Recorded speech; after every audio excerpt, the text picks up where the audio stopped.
পৌষ মাসের হিমভেজা সন্ধে তখন সবে নামতে শুরু করেছে, যেন এক অলৌকিক কুয়াশার চাদরে মুড়ে ফেলেছে গ্রাম্য পথঘাট।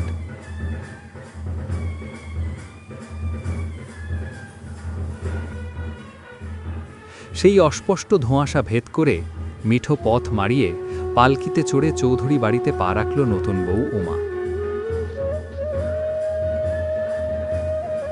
চৌধুরী বাড়ির সেই ঝিম ধরা পরিবেশে আজ অনেকদিন পর যেন একটা আলোড়ন এলো। বরণডালা হাতে দাঁড়িয়েছিলেন বাড়ির বড় বউ বিনোদিনী। বিনোদিনীর বয়স ৩৫ ছুঁই ছুঁই, গায়ের রং তামাটে, কপালে সর্বদাই একটা চিন্তার ভাঁজ, আর চোখের নিচে গভীর কালির দাগ। গত ১২ বছরেও এ বাড়ির বংশপ্রদীপ জ্বালানোর ক্ষমতা তার হয়নি। ডাক্তার, মাদুলি, কবজ কিছুই বাকি রাখেনি সে। অমাবস্যার রাতে শ্মশানে গিয়ে পুজো দেওয়া থেকে শুরু করে তান্ত্রিকের দেওয়া শিকড় বাকড় খাওয়া সবই করে দেখেছে, কিন্তু ভাগ্যদেবী কিছুতেই মুখ তুলে চাননি। এর মধ্যে দুবার পেটে সন্তান এসেও কিভাবে যেন নষ্ট হয়ে গিয়েছে, আর সেই সাথেই নষ্ট করেছে তার স্বাভাবিক জীবনের ছন্দ। বয়ে এনেছে বন্ধাত্বের অপবাদ, যা তাকে তিলে তিলে শেষ করে দিচ্ছে। আয়নার সামনে দাঁড়ালে নিজের প্রতিবিম্বই তার অচেনা লাগে। বিনোদিনী যখন বরণডালা নিয়ে এগিয়ে এলো, তার হাতটা কেন যেন কেঁপে উঠল। প্রদীপের শিখাটাও বাতাসে তীর তীর করে কাঁপছে। উমার দিকে তাকাতেই বিনোদিনীর বুকের ভেতরটা জ্বলে উঠল। পালকি থেকে নামছে সাক্ষাৎ লক্ষ্মী প্রতিমা। গায়ের রং দুধে আলতা, সেই সাথে ডাগর ডাগর চোখ। উমার সিথির চওড়া সিঁদুর বিনোদিনীর ব্যর্থতাকে যেন চিৎকার করে ঘোষণা করছে। তার মনে হচ্ছে এই নতুন বউ তার অধিকার কাড়তে এসেছে। তার সংসার, তার গুরুত্ব, যতটুকু অবশিষ্ট আছে তা এবার সবটা কেড়ে নেবে এই মেয়ে। ঠিক এই মুহূর্তে পেছন থেকে মহেশ্বরী দেবীর বাজখাই গলা শোনা যায়। ওরে ও অলক্ষী, তুই সর দেখিনি? শুভ কাজে আর অলক্ষণ করিস না। যার নিজের কোল শ্মশান, সে আবার কোন সাহসে পোড়া মুখে বউকে বরণ করতে চায় রে? হ্যাঁ, সর সর, আমি নিজেই বরণ করব।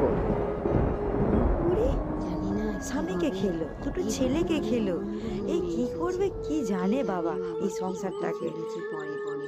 কথাগুলো চাবুকের মতো বিনোদিনীর পিঠে এসে পড়ল। উপস্থিত আত্মীয় স্বজনদের ফিসফিসানি তার কানে গরম সীসার মতো ঢুকল। কেউ একজন আড়াল থেকে বলছে, বড় বউয়ের নজর বড় খারাপ গো, ওর সামনে থাকলে নতুন বউয়ের অমঙ্গল হবে। অপমানের রাগে বিনোদিনীর শিরাগুলো দপদপ করে উঠল। সে বরণডালা নামিয়ে একপাশে সরে দাঁড়াল। তার নতজানু মুখের আড়ালে চোখ দুটো জ্বলে উঠল হিংস্র পশুর মতো। সেই দৃষ্টি কারো চোখে পড়ল না। উমা পালকি থেকে নামার সময় বড় জায়ের চোখের দিকে তাকাতেই তার বুকের ভেতরটা ছ্যাঁত করে উঠল। খানিকক্ষণের জন্য মনে হল কোনো বিষাক্ত সাপ বোধহয় ফনা তুলে তাকে দেখছে।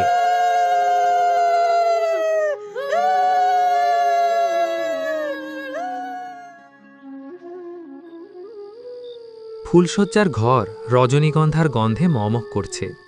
খাটের এক কোণে আড়ষ্ট হয়ে বসে আছে উমা। জানলার খড়খড়িটা একটু ফাঁক করা, সেই ফাঁক দিয়েই চাঁদের আলো এসে পড়ছে মেঝেতে। প্রণব তখনও ঘরে আসেনি। বসে থাকতে থাকতে হঠাৎ উমার নজর গেল বারান্দার অন্ধকারের দিকে, আর সঙ্গে সঙ্গে থমকে গেল তার দৃষ্টি।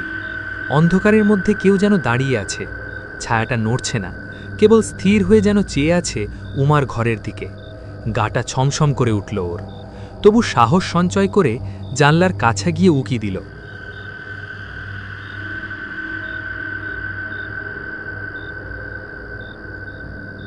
যা দেখল তাতে বেশ অবাক হতে হলো ওকে। বারান্দার শেষ প্রান্তে, যেখানে আলো পুরোপুরি পৌঁছায় না, সেখানে দাঁড়িয়ে আছে বিনোদিনী। তার পরনে একটা লাল পাড়ার সাদা শাড়ি, চুলগুলো খোলা। সে এক হাতে একটা মাটির পুতুল নিয়ে দাঁড়িয়ে, আর মুখে বিড়বিড় করে কিছু একটা বলছে। মুখভঙ্গি বিকৃত। ভয় পেয়ে জানলা থেকে পিছিয়ে গেল। ঠিক এই সময় প্রণব ঘরে ঢুকল। কি হলো? এমন ভূতের মতো দাঁড়িয়ে আছো কেন? ওগো, ওগো শুনছো?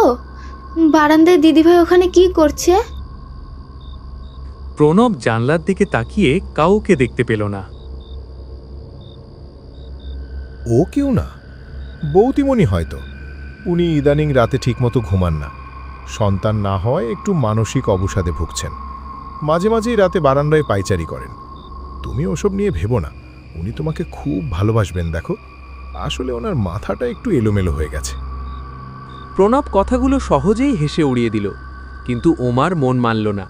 কোনো এক অজানা আশঙ্কায় তার বুকের ভেতরটা কেঁপে উঠল।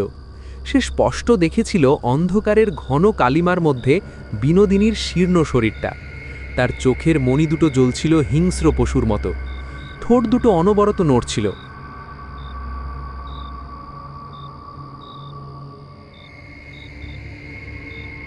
সেই রাতেই গভীর ঘুমে তলিয়ে যাওয়ার পর উমার চেতনা যেন এক অদ্ভুত অতল অন্ধকারে হারিয়ে গেল।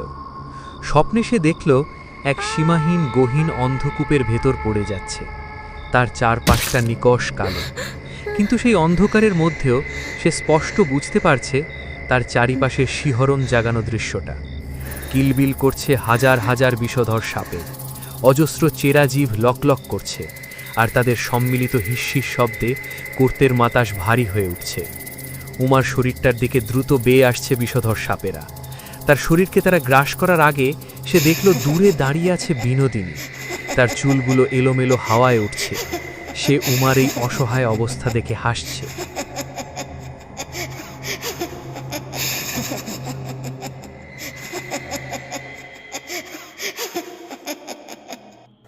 প্রাণ ভয়ে উমা চিৎকার করতে চাইল, তার ফুসফুস ফেটে বেরিয়ে আসতে চাইল আর্তনাদ, কিন্তু গলা দিয়ে কোনো শব্দ বেরোল না। কোনো এক অদৃশ্য শক্তি তার কণ্ঠনালীকে চেপে ধরে রেখেছে। হাত পা ছোড়ার চেষ্টা করল সে, কিন্তু সেটাও হলো না। হঠাৎ তার ঘুমটা ভাঙল। ধর্মর করে বিছানায় উঠে বসল সে।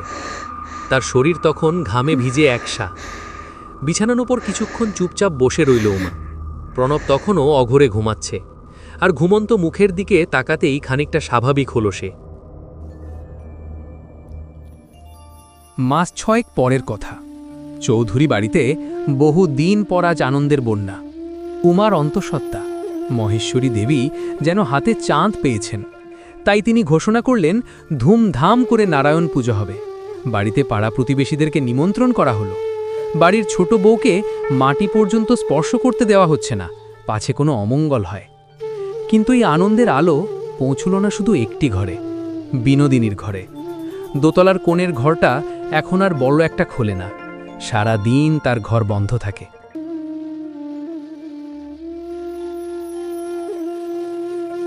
বাড়ির কাজের মেয়ে সাবিত্রী সেদিন রাতে রান্নাঘরে উমাকে ফিসফিস করে বলল, ছোট বৌমা, তুমি একটু সাবধানে থাইকো। বড় বৌমার হাবভাবটা আমার ভালো ঠেকছে না।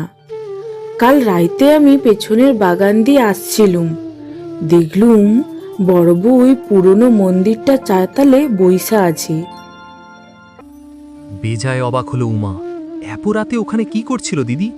সাবিত্রী গলা নামিয়ে বলল, ওর সামনে ছিল কিছু পুরা কাঠ, জবা ফুল আর সিঁদুর।